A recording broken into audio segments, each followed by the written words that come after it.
Hello everyone, welcome to this another video of my channel। तो आज हम एक बिल्कुल ही नया कॉन्सेप्ट जिसका पहला वीडियो मैंने चैनल पर ऑलरेडी अपलोड करके रखा था। आप अगर अंडर ग्रेजुएशन के स्टूडेंट हैं, आप अगर मैथ्स को एज ऑप्शनल लेके कोई भी कॉम्पिटिटिव एग्जाम में बैठने की तैयारी करें, स्टेट पीसीएस हो यूपीएससी हो, या फिर आप मैथ्स नेट के लिए तैयारी कर रहे हैं, तो उन केसेस में ये हायर मैथ्स प्योर मैथमेटिक्स आपके लिए बहुत हेल्पफुल है। तो इसका ही आज दूसरा वीडियो हम लाए हैं। पहला जो वीडियो था उसमें हमने डिस्कशन किया था कि हम कैसे कॉम्प्लेक्स नंबर्स ग्रुप्स के बारे में जाना था, ग्रुप्स का डेफिनेशन क्या था, बाइनरी कंपोजिशन क्या था, एल्जेब्रिक स्ट्रक्चर क्या था, एंड एबेलियन ग्रुप्स क्या होता है। इन सब का डेफिनेशन, बेसिक कॉन्सेप्ट्स का हमने डिस्कशन किया था। आज जो हमारा डिस्कशन का विषय है वो है ग्रुप्स के ऊपर कुछ मैथ्स हम सॉल्व करेंगे, जो कि बिल्कुल ही इंपॉर्टेंट मैथ्स होता है एग्जाम ओरिएंटेड। अब कोई भी एग्जाम में बैठिए, ये बेसिक आपको फाउंडेशन बिल्ड करेगा। अगर और फाउंडेशन अच्छा हो तो आप उस पर अच्छा कर सकते हैं। तो ये कुछ मैथ्स आज हम लेके आए हैं, तो बने रहिएगा हमारे साथ। देखिए हमारा जो पहला वाला क्वेश्चन क्या बोल रहे हैं कि सी एस तारिक नॉन जीरो कॉम्प्लेक्स नंबर है और ये क्या बना रहा है, इनफाइनाइट एबेलियन ग्रुप फॉर्म कर रहा है। किस पे? Under the operation of multiplication. तो सबसे पहले तो हम डेफिनेशन पे जाते हैं। डेफिनेशन क्या बोलता है? डेफिनेशन ऑफ ग्रुप था क्या? सबसे पहले आपको क्लोजर प्रॉपर्टी सेटिस्फाई करना पड़ता है, देन आपको एसोसिएटिविटी दिखाना पड़ता है, देन आपको आइडेंटिटी दिखाना पड़ता है, देन आपको इनवर्स दिखाना पड़ता है, एंड देन एट लास्ट आपको दिखाना पड़ेगा कम्यूटेटिव। कम्यूटेटिव हमारा एक एक्सेप्शनल था, अगर सिर्फ ग्रुप्स का बात हो रहा है तो हमको कम्यूटेटिव जरूरत नहीं है। बट इस केस में देखिए हमें एबेलियन ग्रुप दिखाना पड़ रहा है। एबेलियन ग्रुप कब होता है हमको मालूम है, इन सारे प्रॉपर्टीज के साथ साथ अगर कम्यूटेटिव प्रॉपर्टी भी एग्जिस्ट हो रहा है तो हम बोल सकते हैं कि वो एक एबेलियन ग्रुप है। तो चलिए शुरू करते हैं। आज हमारा सबसे पहला जो हमारा पार्ट रहेगा, उसके लिए हम क्लोजर प्रॉपर्टी को सेटिस्फाई करेंगे।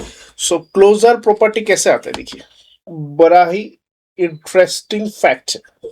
मैं अगर Z1 Z2 ये दो कोई भी कॉम्प्लेक्स नंबर मान लो, किस सेट में? इन सी तारीख, इस सेट। ये दो अगर सी तारीख में कॉम्प्लेक्स नंबर है, देन आप लोगों ने अगर क्लास 10 में, क्लास 11 में कॉम्प्लेक्स नंबर को पढ़े हैं, आपको ये मालूम होगा को product of any two complex number is also a complex number होता है, उसी सेट में आता है। कुछ इस तरीके का था ये Z1 Z2, ये इन दोनों का अगर मैं प्रोडक्ट करूं, ये भी एक कॉम्प्लेक्स नंबर ही देगा। तो Z1 और Z2 अगर सी तारीख में है तो मैं बता सकता हूँ Z1 स्टार डॉट Z2 ये भी किस में होगा, ये सी एस तारीख इसी सेट में होगा। क्योंकि हम क्या जानते हैं, product of any two complex number is also a complex number. I guess ये पहला वाला कॉन्सेप्ट आपको क्लियर हुआ। सिंस इसको हमको एबिलियन ग्रुप दिखाना है, किसके ऊपर? मल्टीप्लीकेशन के ऊपर।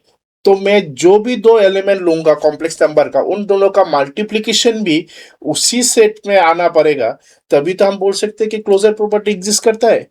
यही अगर मैं एडिशन में लेता, उस केस पे मुझे दिखाना पड़ता है Z1 प्लस Z2 इन सी स्टार। तो इस केस को तो और भी आसानी से हम प्रूव कर सकते हैं। क्यों? हम जानते हैं सिंस, मैं एक बार के लिए लिख के देता हूं, product of any two complex number is also a complex number.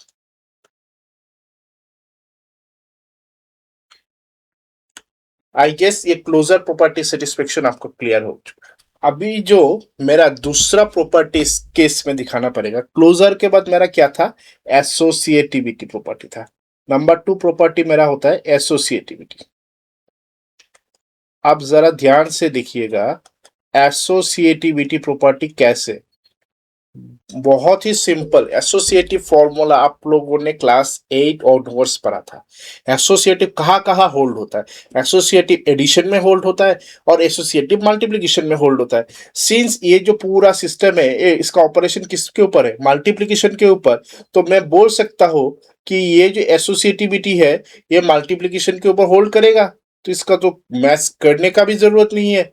मैं अगर मान लू लेट Z1 Z2 Z3 ये 3 एलिमेंट है, किसके ऊपर है, सी स्टार इस सेट पे है। सिंस क्या है, multiplication associativity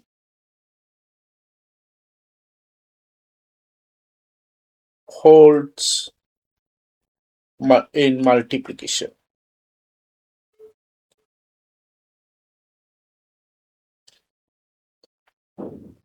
that means what, अगर एसोसिएटिविटी मल्टीप्लिकेशन में होल्ड करते हैं तो उसका जो प्रॉपर्टी है वो एग्जिस्ट करेगा। और एसोसिएटिविटी मल्टीप्लिकेशन में लिखते कैसे, कुछ इस तरीके से Z1 Z2 इंटू Z3 होगा, और इस केस में होगा Z1 Z2 इंटू Z3। बस बात खत्म हो चुका है आपका। नेक्स्ट जो हमारा प्रॉपर्टी है नंबर 3 वाला property, it is nothing but your identity. देखिए हम मल्टीप्लिकेशन कर रहे हैं, मल्टीप्लिकेटिव आइडेंटिटी क्या होता है, हमेशा हमने सीखा था, पहला डेफिनेशन हमने ग्रुप्स में क्लियर किया था। अगर आप लोगों ने नहीं देखा उस वीडियो को आप एक बार देख लीजिए। मल्टीप्लिकेटिव आइडेंटिटी 1 होता है। सो मैं अगर Z को एक ऐसा एलिमेंट जो किसी तारीख के सेट में है और Z को अगर इसके साथ मल्टीप्लिकेशन करूं, घूम फिर के मेरा रिजल्ट क्या आएगा, Z ही आएगा, जो किस में आ रहा है, इसी सेट में आ रहा है। तो मैं वो बोल सकता हूं ये मल्टीप्लिकेटिव आइडेंटिटी को भी सेटिस्फाई कर रहा है। होप इसको क्लियर हुआ। नंबर 4 जो था वो था inverse. In case of multiplication inverse हमेशा क्या होता है, अगर Z एक सेट होगा तो Z इनवर्स दूसरा सेट होगा। तो इस केस में मैं अगर Z को मान लू किसकी में, C स्टार जो मेरा सेट था, देन इसमें एक देयर एग्जिस्ट क्या होगा, Z इनवर्स होगा। और दोनों को अगर मैं प्रॉपर्टी मल्टीप्लिकेशन करूं, ये कुछ इस तरीके का बनेगा, 1/Z आ रहा है क्या 1, जबकि Z किस में था, C स्टार में था, तो Z इनवर्स भी कहां पे आएगा, उसी सेट में आ रहा है। तो आया बात समझ में।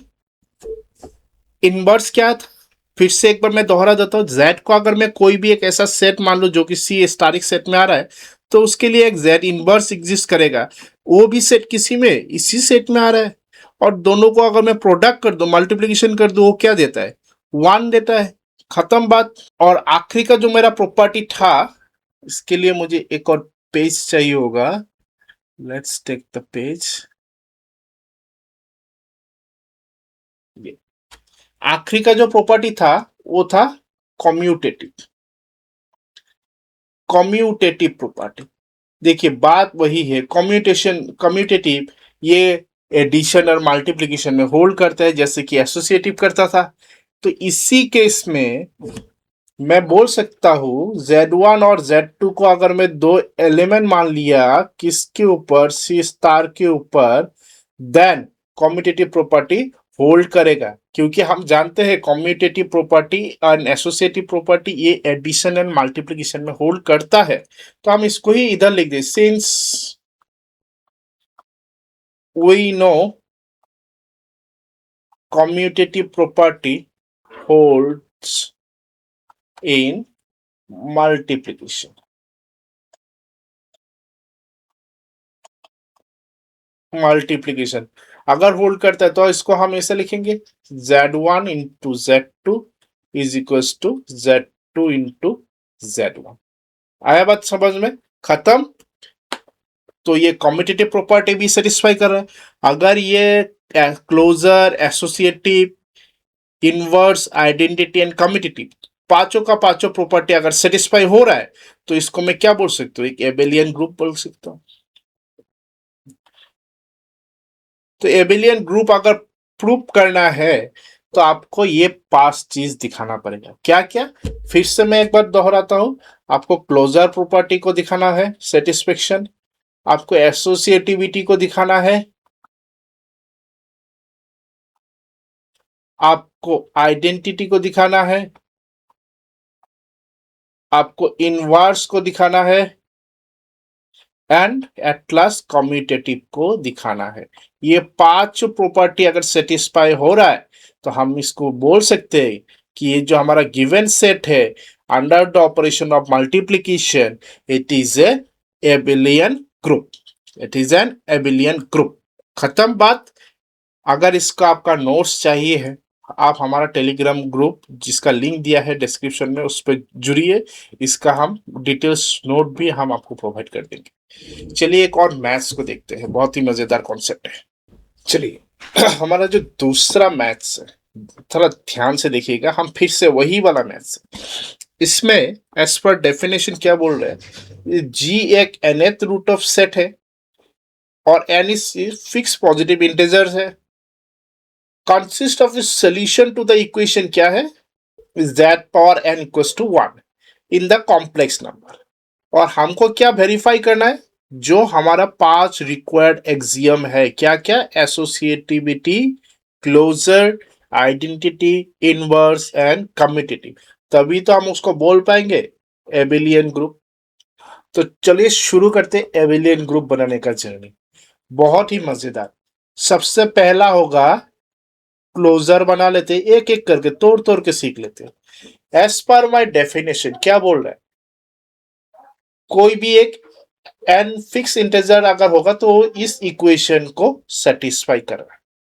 तो अभी देखिए, मैं लेट z1 को इससे g में मान लेता एंड z2 को बिलोंग्स टू g में मान लेता हूं। अगर z1 बिलोंग्स टू g है तो एज पर माई डेफिनेशन ये बोल ही रहा है कि ये अगर कोई भी एक n पॉजिटिव इंटीजर है जो कि सेट g में है तो वो हमेशा इस इक्वेशन को सेटिस्फाई कर रहा है। तो इस केस में z1 g में है, मैंने मान लिया। तो as per my definition z1 power n equals to 1 आएगा एंड ये z2 का पावर n भी तो इक्वल्स टू 1 ही आएगा कंसीडरिंग द प्रोडक्ट। चलिए हम इनका प्रोडक्ट ले लेते हैं। क्या आएगा, z1 power n dot z2 power n, और दोनों का प्रोडक्ट क्या आएगा, 1 इंटू 1।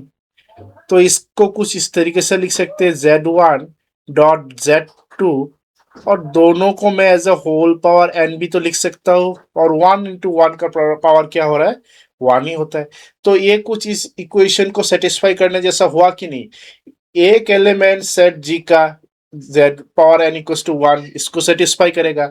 दो एलिमेंट सेट g का z1 into z2 power n equals to 1, और सिंस ये दो एलिमेंट z1 एंड z2 का और दोनों का product power n equals to क्या मिल रहा है, 1 मिल रहा है। तो मैं बोल सकता हूँ ये जो पूरा सेट है z1 डॉट z2, ये भी कहाँ आता है, g में आता है।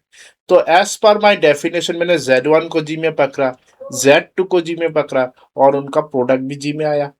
ये गया क्लोजर। अभी आइए एसोसिएटिविटी, मजेदार कॉन्सेप्ट है। फिर से देखिए, जरा ध्यान से देखिएगा। एसोसिएटिविटी के बारे में जब हम पढ़ेंगे, हम पहला वाला डेफिनेशन में चले जाते हैं। एसोसिएटिविटी क्या जानते हैं हम, मल्टीप्लिकेशन के केस में एसोसिएटिविटी होल्ड करता है। तो ये भी तो केस मल्टीप्लिकेशन का है, तो इसमें मैं एसोसिएटिविटी मेरा ऐसा ही होल्ड करेगा। तो मैं z1 z2 z3 belongs to g, इसको अगर मैं पकड़ लू तो z1 डॉट z2 Z3 कुछ इस तरीके का एसोसिएटिविटी होता है, तो यही वाला होल्ड करेगा Z2 डॉट Z3, बस खत्म एसोसिएटिविटी। फिर से मैं दोहरा देता हूं, एसोसिएटिविटी मल्टीप्लिकेशन के अंदर होल्ड करता है, तो होल्ड अगर करेगा तो ये सेटिस्फाई कर जाएगा, तो हो गया हमारे एसोसिएटिविटी का काम। आगे बढ़ते हैं, इसके बाद मुझको क्या दिखाना है, मुझको इनवर्स दिखाना है। इनवर्स के लिए जब मैं मैथ्स को आगे बढ़ाऊंगा, let z belongs to g, अगर z बिलोंग्स टू g हो रहा है तो मुझको क्या दिखाना है, I have to show that ये जो z इनवर्स है ये भी g में आएगा। कैसे आएगा, such that z into z inverse करने से क्या होना चाहिए, 1 होना चाहिए। तो हम इसको करते हैं, चलिए z को तो मैंने मान लिया g में आ रहा है, तो इसका मतलब हो रहा है क्या, z पावर n ये 1 आएगा। अभी क्या मैं zn को z dot z of n minus 1 लिख सकता हूं कि नहीं, ये कुछ इस तरीके का है। मैं अगर z को रखूं, ये z ऑफ n माइनस 1 कुछ इस तरीके का बनेगा, z power n z power minus 1 equals to 1। z power minus 1 का मतलब मैं इसको 1 बाई z भी लिख सकती हूँ, ये z और ये z कट जाएगा, यही वाला रह जाएगा। तो मैं zn को इस तरीके से तोड़ सकता हूं। अभी देखिए z ऑफ n माइनस 1 को रहने दीजिए, मैं अगर इस z को इधर लेके जाऊं, ये कुछ 1 बाई z बनेगा। z of n minus 1 by z मतलब क्या होता है, z इनवर्स। अभी z ऑफ n माइनस 1 और z इनवर्स दोनों को अगर मैं पावर n कर दूं दोनों तरफ, ये कुछ इस तरीके का मैथ्स बनेगा। देखिए पावर के ऊपर पावर होता है तो वो मल्टीप्लीकेशन बनता है, तो मैं इसको लिख सकता हूँ n ऑफ n माइनस 1, और इसको क्या मैं लिख सकता हूं, रहने दीजिए इसको थोड़ी देर के लिए ऐसे ही रहने दीजिए, बाद में काम में आ जाएगा, क्योंकि मुझे अल्टीमेटली z इनवर्स को g में अगर दिखाना है, कैसे दिखा पाऊंगा, z अगर g में हो रहा है तो z power n equal to 1 होता है, z इनवर्स अगर g में हो रहा है तो मुझे z inverse power n equals to 1 यही तो दिखाना पड़ेगा। तो मेरा टारगेट है ये मेरा टारगेट है, तो इसको मैं कोई छेड़छाड़ नहीं करूंगा, इसको ऐसे ही रहने दीजिए। तो इसको अगर मैं करूंगा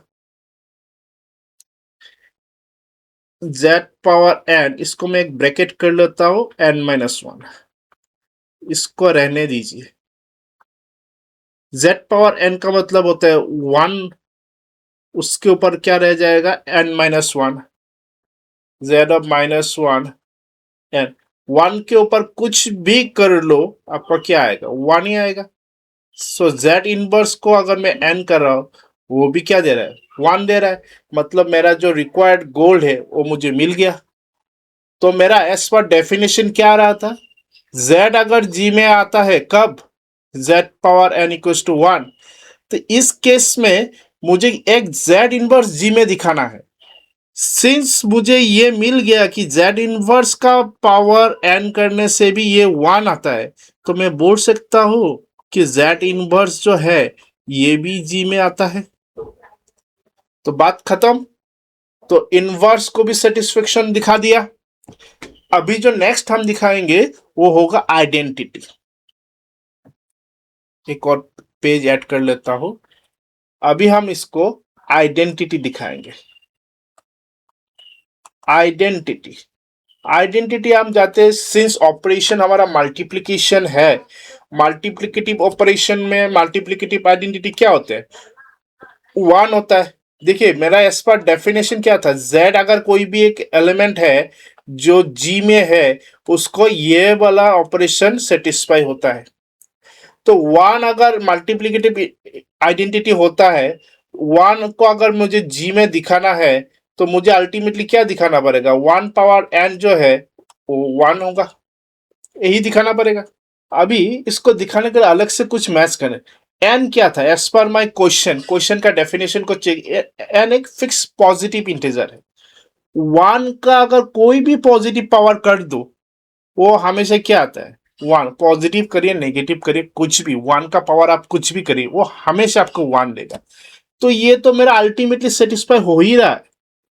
अगर सेटिस्फाई हो रहा है तो मैं बोल सकता हूं ना वन जो है वो जी में आता है, मल्टीप्लिकेटिव आइडेंटिटी होता ही वन है, और वन जो है वो जी में आ रहा है, तो इसका मतलब कि जो आइडेंटिटी का एक्सियम है ये भी सेटिस्फाई हो रहा है।